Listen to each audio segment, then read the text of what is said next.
माँ बाप समस्या होने से पहले ही सारी समस्याओं का चिंतन कर रहे हैं। बच्चे को क्या करना चाहिए, क्या नहीं करना चाहिए, सब चिंतन चल रहा है। उसकी सुरक्षा कैसे पैदा करी जाए, कैसे उसको संभाला जाए, सब चल, अभी कुछ नहीं है।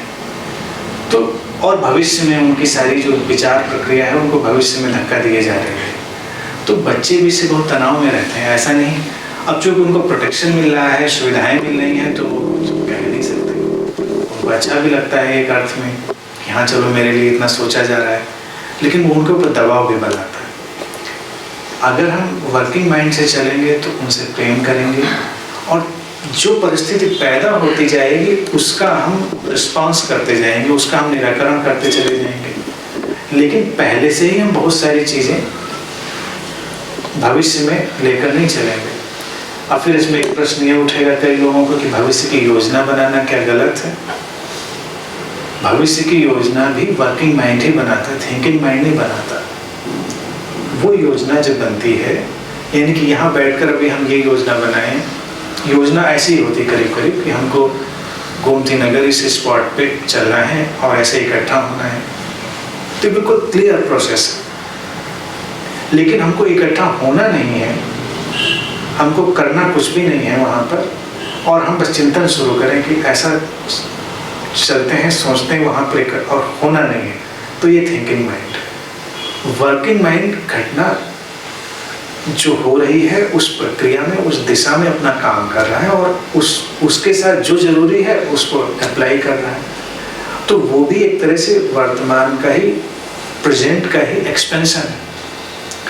प्रेजेंट मोमेंट को लेकर भी लोग बहुत कंफ्यूज रहते हैं। उनको लगता है कि प्रेजेंट लिविंग का अर्थ है कि बिल्कुल कंपार्टमेंटलाइज कर लेंगे, लेकिन जब बहुत क्रिस्टल क्लियर कोई हमारी जीवन धारा चल रही होती है तो प्रेजेंट ही है, समझ? इसीलिए एनलाइटनमेंट का मतलब रोशन हो जाना, लाइटेंड हो जाना, रोशनी से भरना। वो धुआं धुआं नहीं है।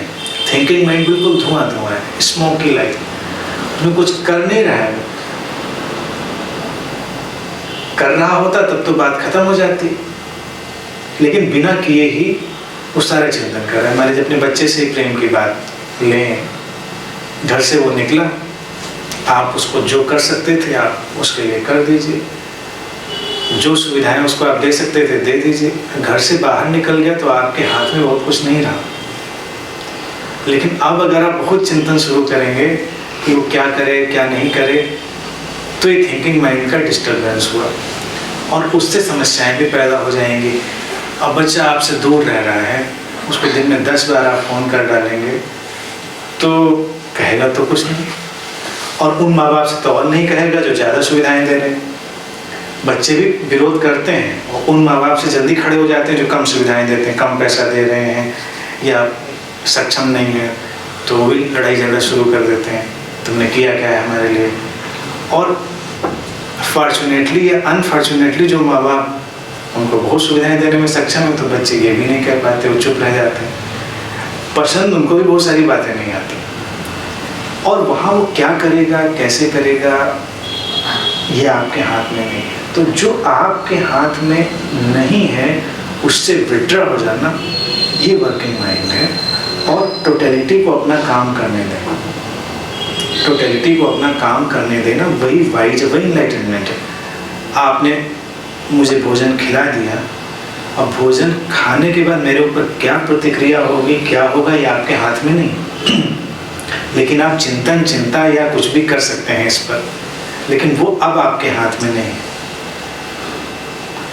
लेकिन उसके बाद जो होगा मेरे साथ, फिर आपको जो नजर आएगा उस पर आप फिर कुछ कर सकते हैं, लेकिन ठीक उस प्रोसेस के बाद आपके हाथ में। तो ऐसे ही जीवन में आप कुछ करते हैं तो कई बार टोटलिटी की फंक्शन शुरू हो जाती है, तो टोटलिटी की फंक्शनिंग में उसको होने देना ही उचित होता है।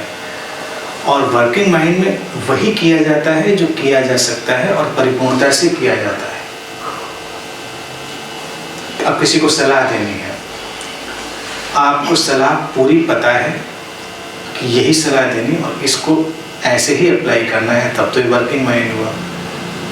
लेकिन बस आपको सलाहें देनी ही है, तो ये थिंकिंग माइंड। आप प्रेमपूर्ण भी नहीं हैं, संवेदनापूर्ण भी नहीं हैं, लेकिन बस कभी कोई बीमार पड़ जाए तो मैं अक्सर सोचता हूँ वो एक किताब सारी रेमेडीज़ की हमेशा लिख सकता है, लेकिन एक चिकित्सक होगा वो आपको कोई दवा लिख के दे देगा कि ये दवा ले लो। वो वर्किंग माइंड से, क्योंकि वो अप्लाई होगी और उससे रिजल्ट आएगा, उससे परिणाम आएगा। बाकी सारे फार्मूले लोग बता देंगे, ये भी कर लो, ये भी कर लो, ये भी कर लो, बताने के बाद उनको भी नहीं याद रहेगा। ये डिफरेंस है।